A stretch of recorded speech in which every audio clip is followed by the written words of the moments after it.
যে মাস চলতেছে, যে মাস শুরু হয়েছে, এই মাসের নাম রজব মাস। কি মাস? রজব মাস। আরবি মাসগুলো, আমলের মাসগুলো কখন আসে কখন চলে যায়, মুসলমানের এই বিষয়ে কোনো খবরই থাকে না। যে মাসগুলোর সাথে মুসলমানের আমলের সাথে সম্পৃক্ত, যে মাসগুলো মুসলমানদের আমলের সাথে জড়িত, বলে এই মাসগুলো কখন যে আমাদের শুরু হয় কখন শেষ হয়, বলে ম্যাক্সিমাম মুসলমানের সংখ্যা মানুষগুলোই এগুলো খবর রাখে না, বেখবর তারা। কিন্তু ইংরেজি বর্ষ কখন আসবে বলে এই বিষয়ে সবাই সচেতন। বাংলা নববর্ষকে স্বাগতম জানানোর জন্য ওয়েলকাম জানানোর জন্য আমরা সকলেই প্রস্তুত। কবে আসবে পহেলা বৈশাখ, পান্তা আর ইলিশ খেতে হবে, তাই না? বিজাতীয় কৃষ্টি কালচার ওগুলো খুব ভালো মনে থাকে।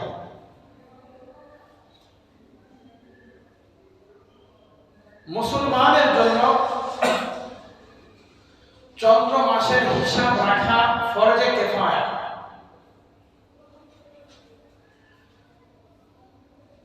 বলে কেন ফরজে কিফায়া করেছে? যে ফরজে কিফায়া এই জন্য হয়েছে যে চাঁদের হিসাবের সাথে মুসলমানের অনেক আমল সম্পৃক্ত। যদি চাঁদের হিসাবের একদিন কম বেশি হয়ে যায় তাহলে মুসলমান অনেক বড় ক্ষতিতে পড়ে যাবে। যেমন ধরেন শাবান মাসের 29 তারিখ, 29 তারিখ শেষ হওয়ার পরে চাঁদ উঠে গেল, চাঁদ উদিত হলো, কিন্তু আমরা মনে করতেছি চাঁদ ওঠে নাই। আমরা যদি 30 তারিখ মনে করে বসে থাকি তাহলে একটা রোজা আমাদের থেকে চলে গেল। এই একটা রোজার কাফারা যদি কিয়ামত পর্যন্ত নফল রোজা রাখি আদায় হবে? আদায় হবে না। তাহলে চাঁদের হিসাবের সাথে মুসলমানের আমলের একটা সম্পর্ক রয়েছে। ঠিক তেমনি ভাবে ইয়াউমে আরাফা, 9 তারিখে আরাফা, চাঁদের হিসাব না রেখে যদি আপনি 8 তারিখে আরাফার ময়দানে অবস্থান করেন, একদিন আগে যদি আপনি আরাফায় চলে গেলেন, আপনার আরাফা হবে? হবে না। কুরবানির দিন 10 জিলহজ, আপনি 9 জিলহজ মনে করে চাঁদের হিসাব না রেখে একদিন আগে যদি কুরবানি করেন তাহলে ওই কুরবানি কি সহিহ হবে? ওই কুরবানি বিশুদ্ধ হবে? ওই কুরবানি বিশুদ্ধ হবে। সুতরাং চাঁদের হিসাব রাখা প্রত্যেকটা মুসলমানের উপর এটা ফরজে কিফায়া। হ্যাঁ, তবে প্রত্যেকটা দেশে চাঁদ দেখার একটা কমিটি রয়েছে। আমাদের বাংলাদেশে ইসলামিক ফাউন্ডেশন কর্তৃক নির্ধারিত চাঁদ দেখার একটি কমিটি রয়েছে।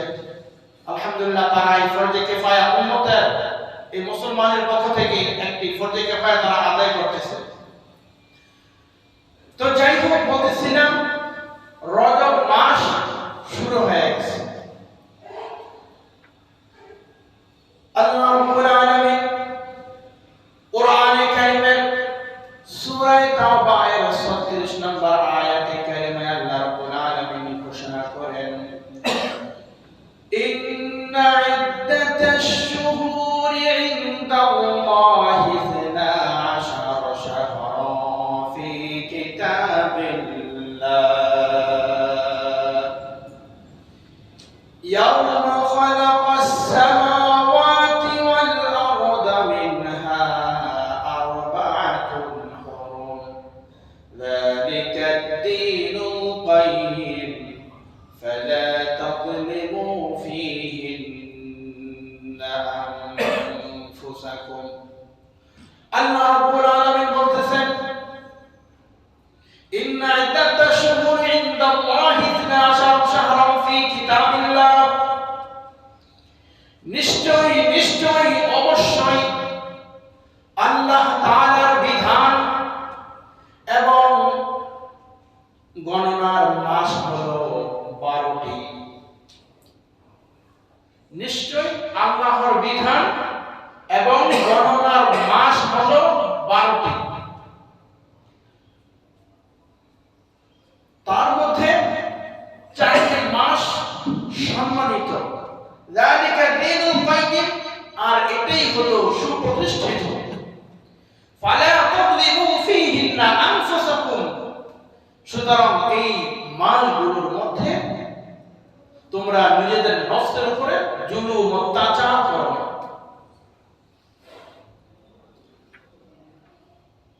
এই আয়াতে কারিমার মধ্যে মুফাসসিরিন কেরাম কয়েকটি বিষয় উল্লেখ করেছেন। এই আয়াতে প্রথম আল্লাহ বলেছেন ইন্না ইদ্দাতাশ শুহুর, শাহর এর বহুবচন, শুহুর অর্থাৎ একটি মাস নয়, 12টি মাস। আল্লাহর বিধান এবং গণনার মাস কয়টি? 12টি। এই 12টি মাস, এর মধ্যে কমানো বাড়ানো পৃথিবীর কারো কোনো ক্ষমতা নাই। কেউ বলবে যে আল্লাহর গণনা এবং বিধানাবলীর মধ্যে মাস হলো 10টি, 11টি বা 13টি, এমন বলার কোনো সুযোগ নাই। মুহররম, সফর, রবিউল আউয়াল, রবিউল সানি, জমাদুল আউয়াল, জমাদুল উখরা, রজব, শাবান, রমাদান, শাওয়াল, জিলকদ, জিলহজ, এই মোট 12টি। আল্লাহ বলেছেন ইন্না ইদ্দাতাশ শুহুরি ইনদাল্লাহ 12 শাহরা, আল্লাহর গণনার মাস কয়টি? 12টি। এর মধ্যে কোনো কমানো বাড়ানো কারোই কোনো ক্ষমতা নাই, কারোর কোনো সুযোগ নাই, কোনো অপশন নাই। ফি কিতাবিল্লাহ বলে লাউহে মাহফুজে খোদাই করে লেখা রয়েছে আল্লাহর নির্ধারিত মাস, আল্লাহর মনোনীত মাস হলো 12টি। সুবহানাল্লাহ। লাউহে মাহফুজে তাফসীর কিতাবে লেখা ফি কিতাবিল্লাহ, আল্লাহর যেই কিতাব, সেই কিতাবের অর্থাৎ লাউহে মাহফুজের মধ্যে সংরক্ষিত রয়েছে, লিপিবদ্ধ করা রয়েছে আল্লাহর গণনার মধ্যে মাস হলো 12টি।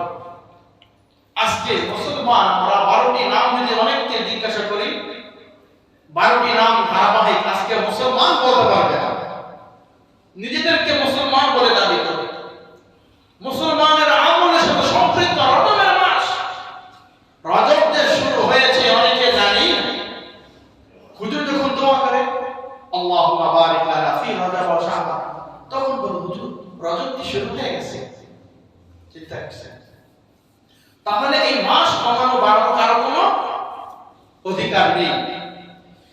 ইয়াউমা খালাকাস সামাওয়াতি ওয়াল আরদা মিনহা, আসমান এবং জমিন এর সূচনা লগ্ন থেকে এই 12 মাসের সংখ্যা, গণনার সংখ্যা শুরু হয়েছে। আসমান আর জমিন যেদিন থেকে সূচনা হয়েছে, প্রথম দিন যেদিন আল্লাহ সৃষ্টি করেছে, ওই দিন থেকে শুরু হয়েছে এই 12 মাসের গণনা।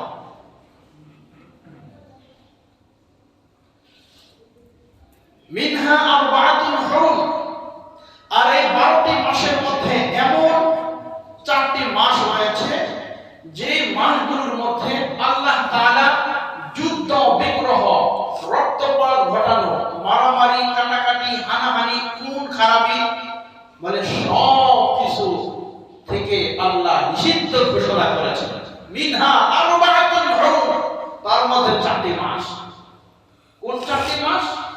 জিলকদ, জিলহজ, মুহররম, রজব, 3টি মাস ধারাবাহিক। জিলকদ, জিলহজ, মুহররম আর রজব, এই 4টি মাস আল্লাহ তাআলার কাছে অনেক প্রিয়, অনেক পছন্দের। সুবহানাল্লাহ।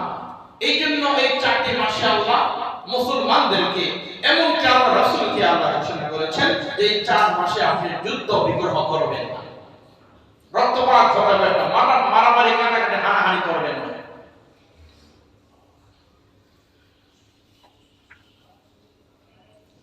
এই আয়াতের তাফসীরের মধ্যে আসছে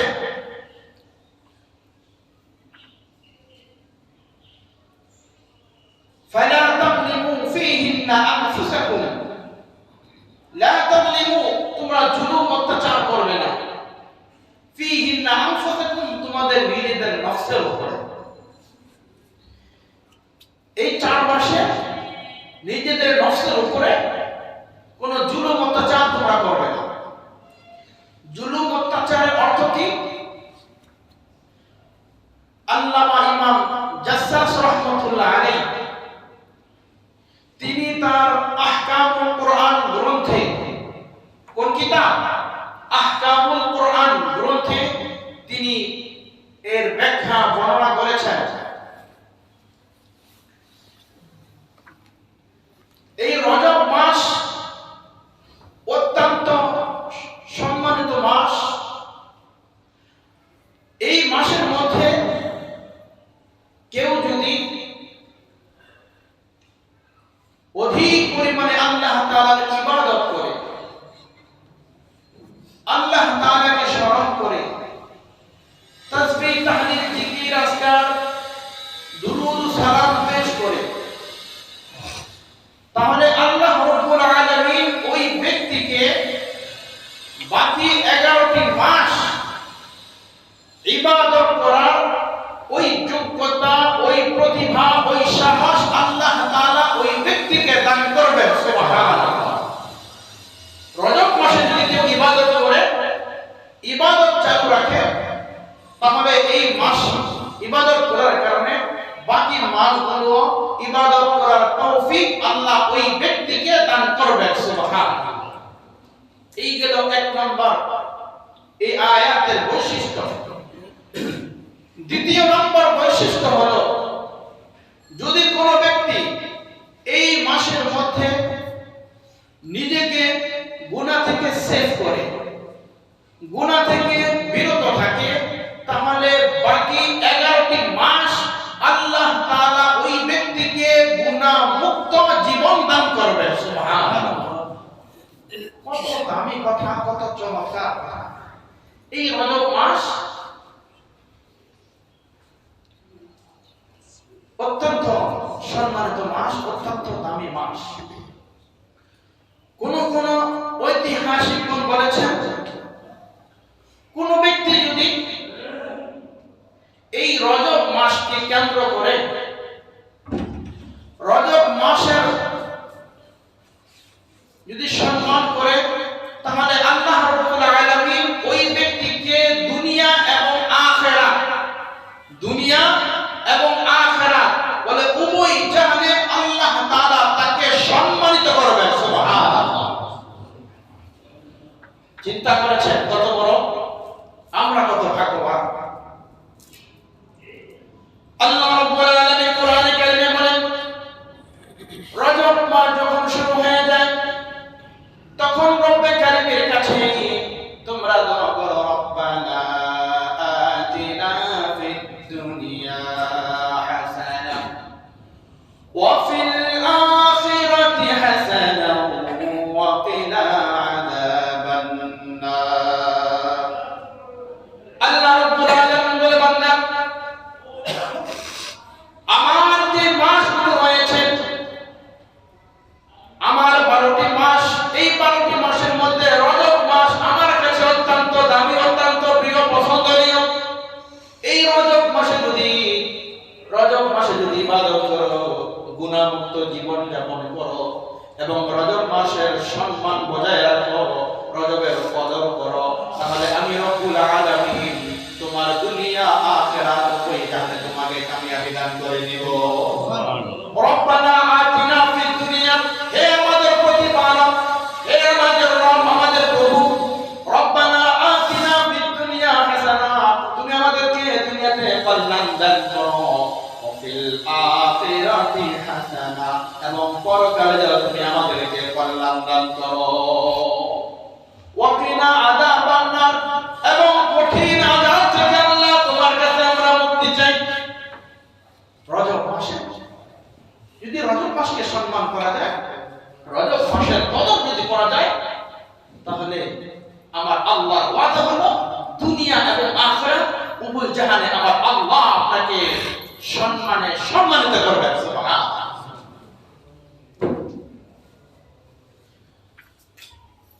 আল্লাহ রাব্বুল আলামিন বলতেছেন ফালা তাযলিমু ফীহিন্না আনফুসাকুম, এই রজব মাসে নিজের নফসের উপরে তোমরা কোনো জুলুম করো না। অর্থাৎ নিজের মনে যেভাবে চায় ওইভাবে জীবন যাপন করো না। নিজের মন যদি চায় গুনাহ করার জন্য তাহলে গুনাহে লিপ্ত হয়ো না।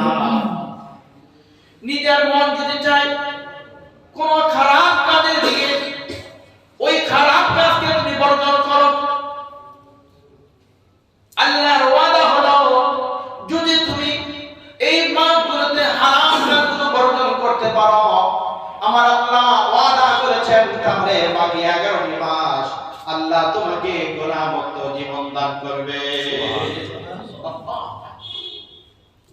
শুধু তাই নয়, তোমার যে অধীনস্থ তোমার কর্মচারী রয়েছে, তোমার ড্রাইভার আছে, তোমার কাজের ছেলে কাজের বুয়া, তোমার অধীনস্থ যারা আছে বলে তাদের প্রতি সহানুভূতি সহমর্মিতা ভালোবাসা তুমি দেখাও, তাদের প্রতি তুমি সবকিছু সহজ করে দাও, তাদের প্রতি কোনো জুলুম অত্যাচার করো না।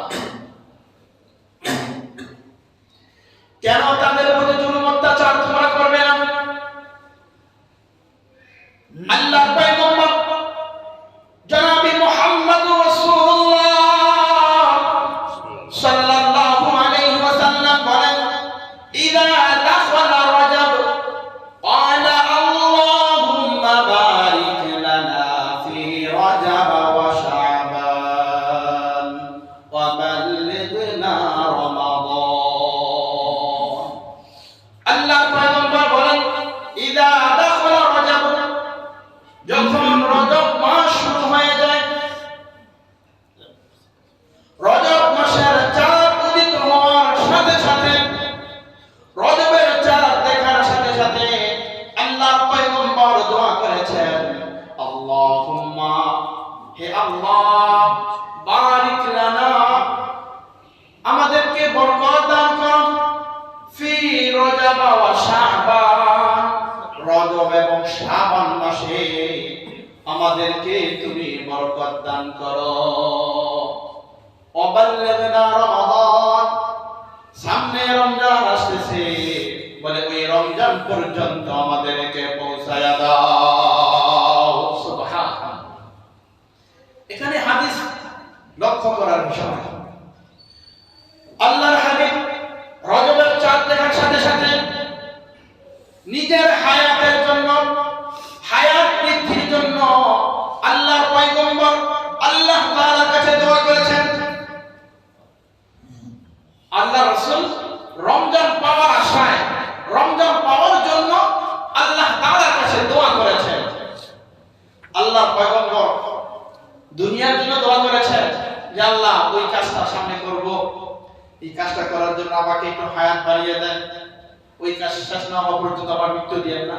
বলে দুনিয়ার কোন অর্থ সম্পদ, দুনিয়ার কোন টাকা পয়সার জন্য, দুনিয়ার কোন লোভ লালসার জন্য, দুনিয়ার কোন ক্ষমতার জন্য, দুনিয়ার কোন টাকা পয়সা গাড়ি বাড়ির জন্য আল্লাহ পয়গম্বর আল্লাহ তাআলার কাছে হায়াত ভিক্ষা চান নাই, আল্লাহ তাআলার কাছে হায়াত চান নাই। কেন চাইছেন? যে আল্লাহ মাহে রমজান পর্যন্ত যদি আমরা পৌঁছতে পারি তাহলে হয়তোবা মাহে রমজানে আপনার ইবাদত করে আপনার নৈকট্য প্রাপ্ত প্রিয় এক বান্দা আমি হতে পারবো। সুবহানাল্লাহ। এবং রমজান মাসে আপনার দরবারে কান্নাকাটা করে চোখের পানি ছেড়ে গভীর রজনীতে আপনার কাছে বলবো আল্লাহ তাআলা জিন্দেগির গুনাহগুলো maaf করো। বলে ওই রমজানের আশায় এই জন্য আপনার কাছে আমি আল্লাহ হায়াত বৃদ্ধির জন্য আমি মুহাম্মদ দোয়া করেছি। এজন্য আমাদের উচিত, রজব মাস শুরু হয়ে গেছে, আমাদের বেশি বেশি পরিমাণ এই দোয়া আমাদের পাঠ করতে হবে। যারা আমরা দোয়া পারি আলহামদুলিল্লাহ ভালো, আর যারা দোয়া পারি না আমরা এই দোয়াটা শিখবো।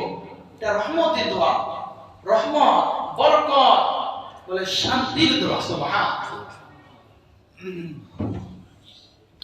আমরা যে আল্লাহ তাআলার কাছে দোয়া করতেছি, এই দোয়া পাঠ করতেছি, আমরা তো দুনিয়া পাওয়ার উদ্দেশ্যে এই দোয়া পাঠ করতেছি না যে আল্লাহ শান্তিনগরে একটা বাড়ি করেছি, গুলশানে একটা করব, এটার জন্য হায়াত দেন, ব্যবসা বাণিজ্য করতেছি, সামনে আর বেশি করে করব, বলে এই দুনিয়ার কোনো মাকসাদ, দুনিয়ার কোনো উদ্দেশ্য নিয়ে আমরা কেউ এই দোয়া করতেছি না। সকলেরই একটাই মাকসাদ, একটাই উদ্দেশ্য, আয় আল্লাহ এই রজব আমরা পেয়েছি, রজবে আমাদেরকে উপনীত করেছেন, রজব তো পেয়ে গেছি, আমাদেরকে রজবেও বরকত দেন, শাবান মাসেও আমাদের বরকত দান করেন। রজব শেষ হওয়ার পরে শাবানের চাঁদ উদিত হয়ে যাবে, তো শাবানও আবার তখন আমরা এই দোয়া করব। তো শাবানে এই দোয়া যখন আমরা করব, আল্লাহুম্মা বারিক লানা ফি রজব ওয়া শাবান, রজব তো চলেই গেল, শাবানে যদি এই দোয়া করি, আল্লাহ বলতেছে বান্দা শাবান মাসেও যখন তুমি এই দোয়া করবে, তাহলে তুমি আগামী 2025 এর আবার শাবান পর্যন্ত আমি আল্লাহ তোমাকে পৌঁছাইয়া দিব। তাহলে এই শাবান তো আমরা পেয়ে গেলাম, এই রজব তো পেয়ে গেলাম, রজবের পরে শাবানে যখন দোয়া করব, আল্লাহ বলতেছে শাবানে আমার জন্য দোয়া করতেছ, তাহলে আগামী রজব পাওয়ার আশায় যাও, তোমাকে আগামী রজব পর্যন্ত আমি আল্লাহ হায়াত বৃদ্ধি করে দেব।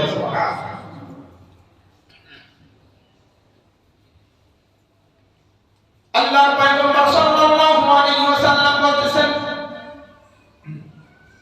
দুনিয়ার মানুষ রজব এবং শাবান মাসে তোমরা তোমাদের নফসের উপরে জুলুম করো না, ইবাদতের মৌসুম, ইবাদতে লেগে যাও। অবাল্লিগনা রমাদান, রমজান মাসে কর্মব্যস্ততাকে কমিয়ে আনো, রমজান মাসে কর্মব্যস্ততাকে গুটিয়ে আনো, যেন রমজানে বেশি বেশি পরিমাণ রবে কারিমের কুদরতি পায়ে সিজদা করতে পারো। আল্লাহ, রবে কারিমের কুদরতি পায়ে সিজদা করতে পারো। 10 দিন 8 দিন খতমে তারাবি পড়ে, এরপরে ব্যবসায়ী ভাইরা ব্যবসার তাকাদায় লেগে যায়। বেশিরভাগ মানুষ পরবর্তী সূরা তারাবি করে একা পড়ে কর্মব্যস্ততার কারণে, অথবা কখনো জামাতে পড়ে। তো রমজান আসলে আমাদের ব্যস্ততা আরো বেশি বেড়ে যায়। অন্যান্য দেশগুলোতে মাহে রমাদান আসলে বিভিন্ন ইবাদতের মৌসুম আসলে জিনিসপত্র দামও কমে যায়, কিন্তু বাংলাদেশে ওই সময় শসার কেজি আরো বেড়ে যায়, কাঁচামরিচের দাম আরো বেশি, টমেটো তো আরো বেশি। তো বলতেছে